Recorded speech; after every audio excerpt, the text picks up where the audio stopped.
No řekni nám ještě něco. No.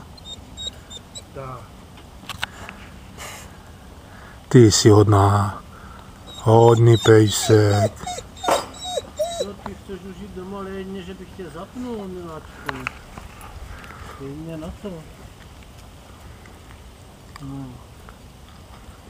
No půjdeš domů se mnou, pojď, ty půjdeš domů a my si dáme kafe a ty budeš domů na chvíličku.